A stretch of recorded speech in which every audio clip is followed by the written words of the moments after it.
नमस्कार, आप देख रहे हैं एनएमएफ न्यूज। मैं आपके साथ शबनम। इस वक्त की बड़ी खबर बिहार से आ रही है, जहां नीतीश कुमार ने बिहार की जनता को बड़ी राहत दी है। जमीन सर्वे को लेकर कैबिनेट में एक संशोधन बिल पास कर दिया है। नए नियम बनाए गए हैं, जिससे जमीन मालिकों को इस जमीन सर्वे में बड़ी राहत मिलेगी। पंकज जी, जिस तरीके से नीतीश कुमार ने जमीन सर्वे को लेकर एक नया नियम बना दिया है, नए नियम कानून लागू कर दिए हैं, उससे लोगों को बिहार के लोगों को कितनी राहत मिलेगी और क्या ये नियम कानून होंगे? देखिए, जैसे ही बिहार सरकार ने ये घोषणा की ना कि वहां जमीन सर्वे का काम शुरू हो गया है और हर किसी को अपने जमीन के कागजात जमा करने होंगे कि आपके पास कितनी जमीन है, उसका खाता नंबर क्या है, प्लॉट नंबर क्या है। अब वहां अफरा तफरी मच गई। करोड़ों लोग बिहार के बाहर रहते हैं, वैसे बिहारी भी हैं, वो सब अपना काम धाम छोड़कर बिहार में आ गए और सब अपने अपने कागजात निकालने लगे कि मेरे पास क्या है, और भीड़ लगनी शुरू हो गई। मतलब अफरा तफरी का आलम था। अब लोगों को डेडलाइन भी कम दिया गया था समय। अब इससे हुआ क्या कि किसी के कागजात नहीं मिल रहे हैं, किसी की जमीन पर कोई दूसरा कोई दावा कर ले रहा है कि वो मेरी है, किसी की खानदानी जमीन है, म्यूचुअल बंटवारा हो गया है लेकिन उसका पक्का कागज नहीं बनाया गया है। इस तरह की समस्या थी। अब इतने दिनों बाद जब ये सब समस्या आई तो बिहार में पूरी तरह अफरा तफरी का वातावरण हो गया। नीतीश सरकार को लगा कि अगर ऐसे ही चलता रहा ना तो लोग नाराज हो जाएंगे। तो उन्होंने सिर्फ डेडलाइन पहले दर्शक ये समझना चाहेंगे कि आखिर नीतीश कुमार जमीन सर्वे क्यों करवा रहे हैं, और सबसे बड़ी बात ये, क्या छोटे से छोटे और बड़े से बड़े आदमी जो बहुत ज्यादा गरीब हैं और बहुत ज्यादा अमीर तबके के हैं, क्या सबको अपनी जमीन के कागजात जमा कराने होंगे? जिसके पास भी जमीन है उसके कुछ ना कुछ कागजात उसके पास होंगे।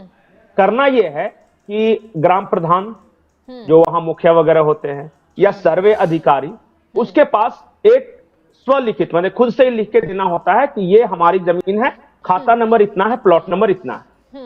आप चाहे तो उसे टाइप करवा कर भी जमा कर सकते हैं और वो गांव में भी आता है और नियरेस्ट ऑफिस में भी रहता है। तो जाके आप जमा कर दीजिए। उसके बाद वो 90 दिन का समय देते हैं कि किसी दूसरे ने ऑब्जेक्ट तो नहीं किया। जैसे मान लिया कि मैं हूं, मैंने बताया कि खाता नंबर 121, 122, 123 मेरी जमीन है। अब शबनम सैफी के पास 90 दिन है ऑब्जेक्ट करने के लिए कि नहीं, पंकज जी की जमीन नहीं है, उसमें से एक जमीन मेरी है। अगर जमीन पे ऑब्जेक्शन आता है तो फिर सर्वे अधिकारी वहां आते हैं, देखते हैं, गांव वालों से पूछते हैं, पता करते हैं कि क्या है, कागजात निकालते हैं, मतलब वो सेटल करते हैं मामला।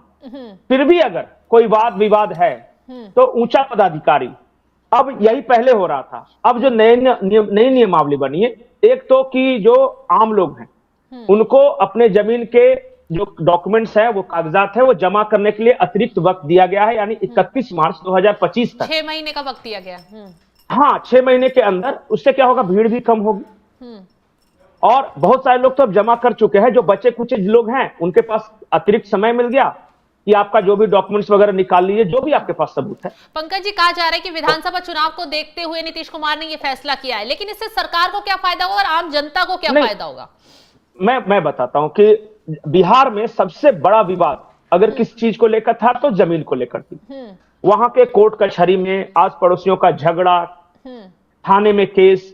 आप जाके देखिए, उसमें स्टडी बताती है कि 50% केस सिर्फ जमीन से जुड़े मामलों के हैं। जैसे पड़ोसी में झगड़ा भी हुआ ना तो वो जमीन को लेकर है। ये गली मेरी है, इतना इंच मेरा है, इतना तेरा है, या फिर ये खेत है, किसी ने मेढ़ काट ली, किसी ने ये कर लिया।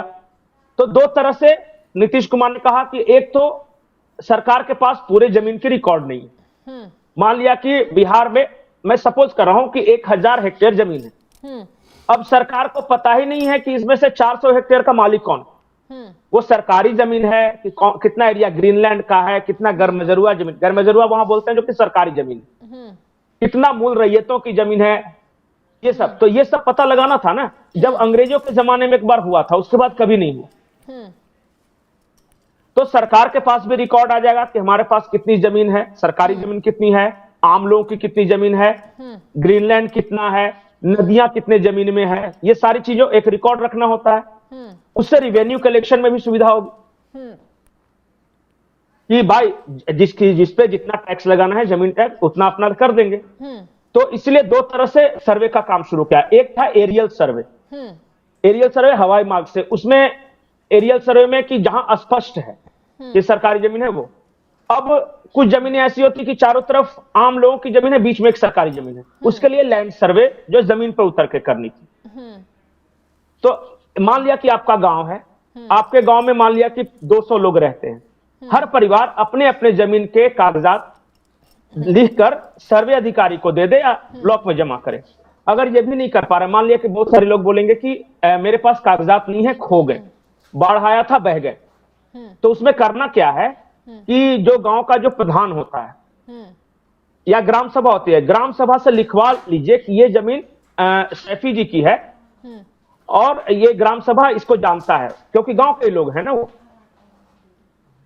तो वो भी जाके जमा कर दीजिएगा उसके ग्राम सभा या मुखिया के हस्ताक्षर से, तो वो भी मान्य होगा अगर किसी ने ऑब्जेक्ट नहीं किया तो। पंकज जी, यहाँ लोग एक तबके में ये भी डर है कि अगर हम अपनी जमीन के कागजात सरकार तक पहुंचा देंगे तो कहीं सरकार उस पर कब्जा ना कर ले। कुछ लोगों का ये भी, नहीं, कब्जा कैसे कर ले, लोगों में खौफ फैल गया इस तरीके का। नहीं, कब्जा देखिए, अब मेरा खेत है, मेरे पीढ़ी दर पीढ़ी उसे जोत रहा हूं, मेरे दादाजी परदादाजी ये कर रहे हैं या फिर परचेज भी किया है, तो सरकार क्यों लेगी जमीन? सरकार को तो और पता चल जाएगा कि ये जमीन इसकी है, तो कल को जाके अगर रोड निकलना है या हाईवे कुछ भी करना है तो मुआवजा किसे देना है ये भी पता रहेगा कि खाता नंबर इतना, प्लॉट नंबर इतना, यहाँ पे हम रोड निकाल रहे हैं तो ये मुमताज शबनम सैफी जी की है, तो वो दे देना है, उनको मुआवजा मिलेगा। ये जो विवाद होता था ना कि एक रोड बन रहा है, अब पता है कि मैं खाता नंबर 121 प्लॉट नंबर 139 में मैं रोड बनवा रहा हूं, तो पता चला 3 लोग आ जाते थे कि मेरा है मेरा है मेरा है, और सरकार के पास रिकॉर्ड ही नहीं कि किसका है। अब विवाद होता था, डिले होता था प्रोजेक्ट। तो बहुत तरह की समस्याएं, देखिए लैंड सर्वे अच्छी बात है, होना भी चाहिए, हर किसी को पता होना चाहिए कि फलाना जमीन किसकी है, किसके कब्जे में है, सरकारी है कि गैर सरकारी है, ग्रीनलैंड है कि गरमजरुआ है कि किसी मूल रैयत की है, ये तो बहुत अच्छी बात है और वेल डॉक्यूमेंटेड होना ही चाहिए। हर जो बड़े राज्य हैं जैसे उत्तर प्रदेश है, हरियाणा है, वहां सबको पता है किसकी जमीन है। बिहार में हेफेजेड मैनर में था वो, जब जमींदारी खत्म हुई तो वहां पता चला जो बड़े जमींदार थे उन्होंने अपनी जमीन अपने ही किसी लोग के नाम कर दी और बोल दिया कि मतलब कि मालिकाना हक जमींदार के पास है, लेकिन नाम चढ़ा दिया अपने नौकर चाकर का, तो यह भी एक समस्या थी। तो जब लैंड सर्वे पूरा हो जाएगा तो ये सब सारे विवाद सुलझ जाएंगे, लेकिन तरीका और जिस तरीके से किया जा रहा है उसे लेकर कई तरह के विवाद, और उसी को धीरे धीरे देखिए सरकार ट्रायल एंड एरर पे जा रही है। एक चीज मैंने कोशिश की, वहां कुछ विवाद हुआ तो उसे सुलझाते हुए अगले कदम की ओर बढ़ी, ये इसलिए ये समय सीमा बढ़ाई गई है। एक चीज और है जो महत्वपूर्ण है, 180 दिन 180 वर्किंग डेज का वक्त दिया गया है ये पूरा लैंड सर्वे खत्म करने के लिए, यह भी बढ़ाया गया है। ऐसे 180 दिन कहिएगा तो 6 महीने होते हैं, लेकिन 180 वर्किंग डेज है, तो मतलब मोटा मोटी 1 साल का समय।